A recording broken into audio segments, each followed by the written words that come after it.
I remember the nurse saying, matter-of-factly, "I guess your number was up." It was a difficult thing to hear the day after Roki's birth, but I guess in hindsight she was right. Our lives would never be the same again.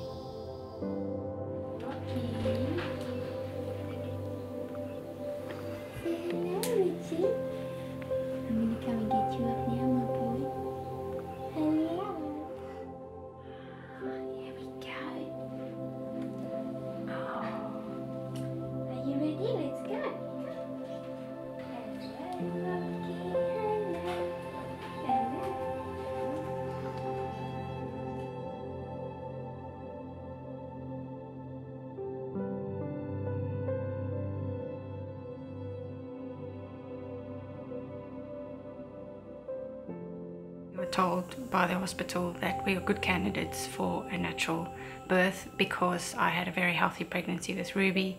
I was healthy and they saw that we were very good candidates. Of course they were wrong, because on the 25th of June everything went horribly wrong. I had a complete rupture. Roki got stuck. They took a long time to get him out and he suffered severe brain damage. And they pulled him out. There was no crying, there was no sound, his body was limp. And I kept asking the anaesthetist that's behind me, I kept saying to him, "Is he okay, is he okay?" So I couldn't see him, I could see his legs because there were about 6 people around him. And he just said, "Oh, they're doing the best they can, they're doing the best they can." Yeah. And then, didn't hear him cry, but I saw him open his eyes. He lost the life he could have had in those few moments.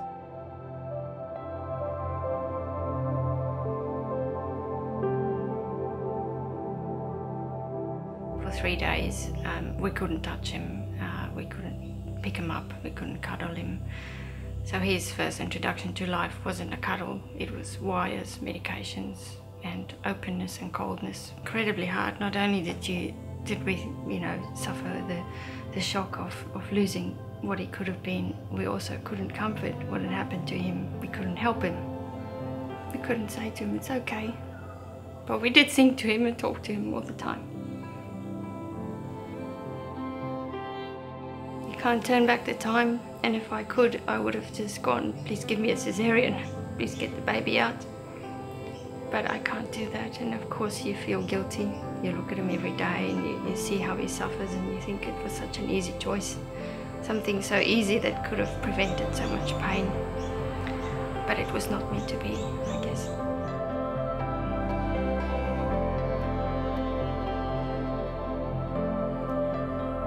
Roki won't be able to walk, talk, eat, wipe his backside.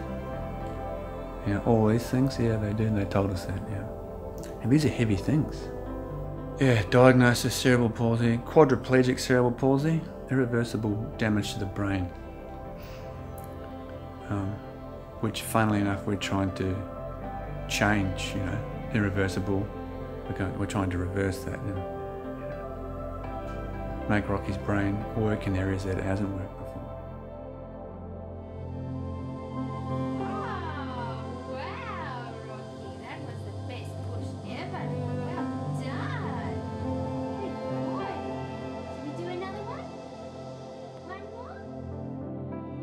His early days were filled with pain, a lot of crying. He suffered muscle spasms. The pain was so bad that end-of-life pain medications would hardly help for it.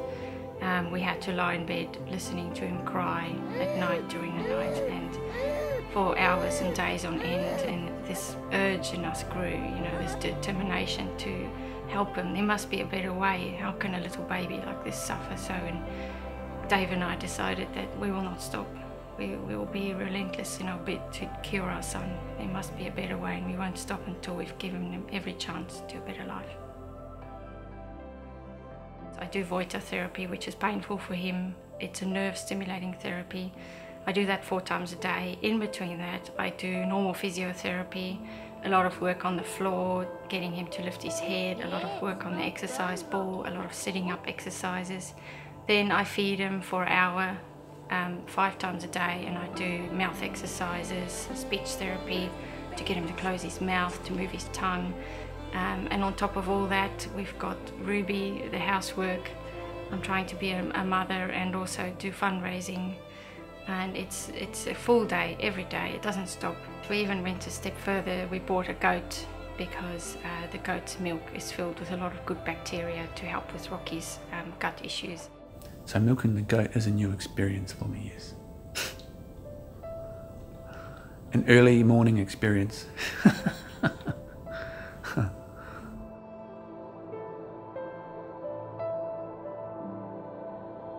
Medical professionals have told us to give them this medication and put them in the corner and go to the pub.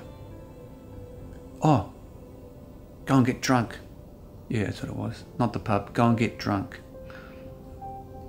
You know, I'd drop my arm off to give Roki a hand, you know. All the hard work we are doing on Roki every day is really paying off, but there is one area that we've discovered that really helps and gives us a lot of hope, the stem cell therapy in India. We found Dr. Shroff. She works on a lot of children, particularly with cerebral palsy in India. She uses embryonic stem cell treatment, which is not what you may think. She took a donated embryo from her time as an IVF doctor. She discovered something within her work, and she's culturing the cells, and she's treated over thousands of people over 12 years from the same cells. When we found out about Dr. Shroff, we were incredibly scared because she's in India and it's a third world country. You know, the thought of taking two small children to such an incredibly busy, dirty, crazy place is very daunting. It was not until a mother from Melbourne told me that her son can walk again, and she said, you pay the money, you close your eyes and you go. And we knew we had to try it. It felt right, and we just did it. We went, all of us. And Roki has had 2 stem cell therapies. We had a brain scan done before any stem cell therapy. The blue areas and the dark black areas are areas of his brain that's not functioning. After 2 stem cell therapies, you can see that there's a lot less blue and dark blue, and the pink and red areas are areas of his brain that is now functioning and working well.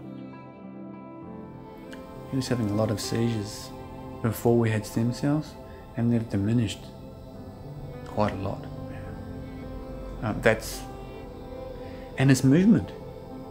He didn't move at all before stem cells, and now he's moving his arms and legs and carrying on like a little pork chop, you know? And that's great. So, you know, those 2 things in themselves, man. We're really glad that we did go to Dr. Shroff, because Roki is now reaching some of his milestones, albeit very slow. He's beginning to lift his head, he's learning to push up on his arms, he's learning to take puree from a spoon, he's moving his arms and legs in a way that he never did before, and his eyesight has improved immensely. Hopefully Roki only needs 1 more treatment. Dr. Shroff was confident that his brain scan will be very good after the 3rd treatment. We've done a lot of fundraising. We did a rock concert, we did the run for him, we did a classic car show, we've sold his own Rocky Road chocolates everywhere and every day, every market. The community has helped us immensely with doing all these events and donations and just knocking on our door, day-to-day things to help us. Now we need to ask for help to make this last trip happen. We hope that everybody else can see the possibilities in Roki that we see every day. We hope that people believe, like we do, that he will get better, he will walk, he will talk, he will get better and help a lot of other people. And we're really asking for everybody to help us do this last treatment.